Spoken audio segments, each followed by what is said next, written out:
الذين ينفقون أموالهم في سبيل الله ثم لا يتبعون ما أنفقوا منا ولا أذى. Bismillahirrahmanirrahim. Assalamualaikum warahmatullahi wabarakatuh. Para pemirsa yang dirahmati Allah Subhanahu wa taala, mari kita sejenak kita berbincang tentang siapa manusia paling kaya saat ini. Kalau dalam benak kita manusia yang paling kaya saat ini adalah yang paling banyak harta atau uangnya, baik berupa uang tunai, properti, saham, dan aset lainnya, maka ada Elon Musk dengan total harta kekayaan mencapai 323 miliar dolar atau setara dengan 5.243 triliun rupiah. Elon Musk merupakan pendiri dan CEO atau pimpinan utama atau bos eksekutif Tesla, perusahaan otomotif raksasa mobil listrik asal Amerika, yang mana ia dinobatkan sebagai manusia paling kaya sedunia saat ini menurut Forbes, majalah bisnis dan keuangan Amerika Serikat di tahun 2024. Ada Mark Zuckerberg, pemilik harta 125 miliar dolar, pemilik perusahaan raksasa media sosial Facebook, Instagram, dan WhatsApp ini uangnya setara dengan 2029 triliun rupiah. Saat ini seluruh manusia di dunia memakai medsos ini, bukan? Dapat Anda bayangkan dari sini, setiap detik hartanya bertambah 6 juta rupiah dalam rekeningnya. Setiap detik 6 juta rupiah. Mari kita bandingkan. Di antara kita barangkali kerja keras selama sebulan, kerja siang malam, lembur, lelekan, banting tulang, belum tentu bisa dapat segitu. Ada juga Bill Gates dengan harta kekayaan 104 miliar dolar atau setara dengan 1.500 triliun, pemilik Microsoft.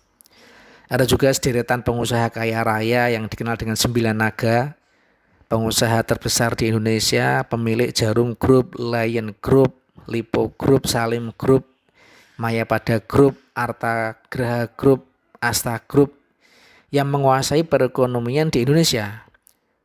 Perusahaannya telah menguasai barang-barang dagangan mulai dari hulu sampai hilirnya, sehingga betul-betul bisa merajai dunia perekonomian di Indonesia.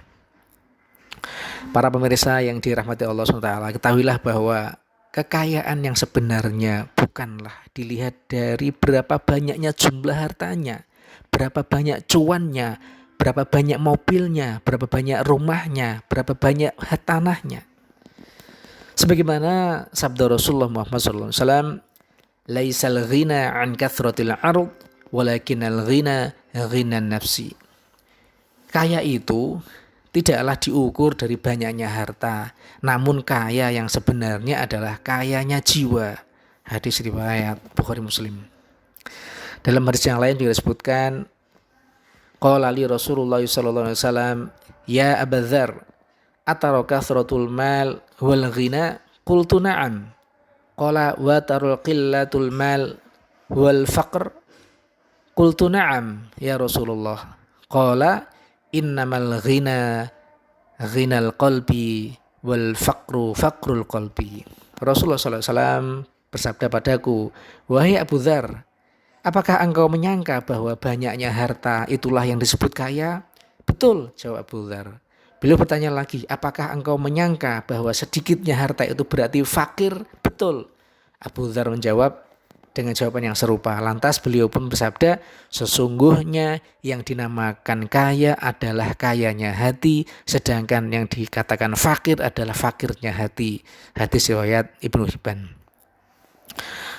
Ibnu Hajar al-Asqalani rahimahullah menerangkan bahwa orang yang disifati dengan kaya hati adalah orang yang selalu qanaah atau merasa puas dengan rezeki yang Allah berikan.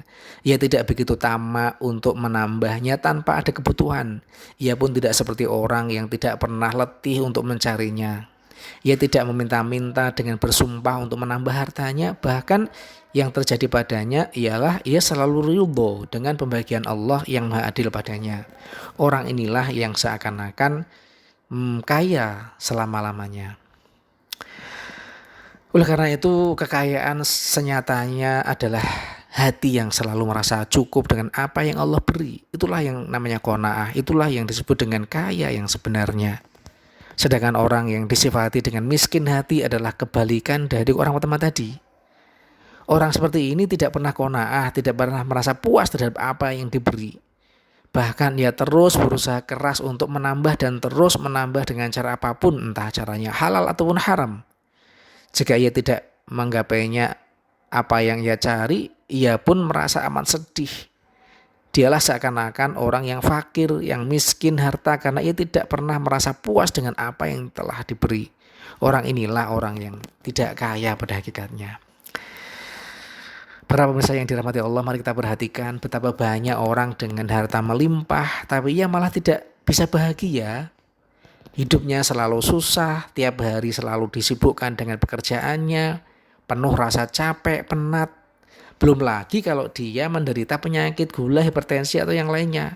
Kadang-kadang makanannya itu sekedarnya saja, takut daging, takut sate, takut duren, takut bakso, serba takut makan yang enak-enak. Seperti orang miskin bukan? Bahkan ada orang dengan kekayaan yang melimpah namun malah mengakhiri hidupnya dengan cara yang tidak wajar. Terjun bebas dari lantai 7 karena tekanan jiwa atau stres. Hal ini menunjukkan bahwa kekayaan harta bukanlah segala-galanya. Kekayaan harta bukanlah sumber dari kebahagiaan. Mari kita perhatikan seorang petani di kampung dengan harta yang cukup buat makan dan menghidupi istri dan anaknya. Makan mungkin cukup dengan ubi jalar atau singkong dengan secangkir teh atau kopi di pagi hari. Sepertinya ia merasa bahagia dengannya. Kadang sambil angon menikmati indahnya alam semesta sambil meniup seruling tanda ia tanpa beban. Dan dia malahan merasa bahagia dengan keadaannya. Ya, karena sumber kekayaan bukan dari banyaknya harta, tapi kaya yang sebenarnya adalah kayanya jiwa. Lau anna libni adama wadiyan min dhahabin habba ayyakuna lahu wadiyani wala yamla'a fahu illa turab wa yatubullahu ala man tab. Seandainya seorang anak Adam memiliki satu lembah emas, tentu ia menginginkan 2 lembah lagi. Dan sama sekali tidak akan memenuhi mulutnya atau merasa puas selain tanah, yaitu setelah mati, setelah dipatok kanan kiri atas bawah. Dan Allah Subhanahu wa ta'ala menerima taubat orang-orang yang bertobat. Hadis riwayat muttafaq alaih. Para pemirsa yang dirahmati Allah Subhanahu wa ta'ala, marilah kita perhatikan beberapa kiat atau cara agar diberi hati, agar diberi jiwa orang kaya. Dan kiat atau cara agar kita menjadi orang yang kaya yang sesungguhnya.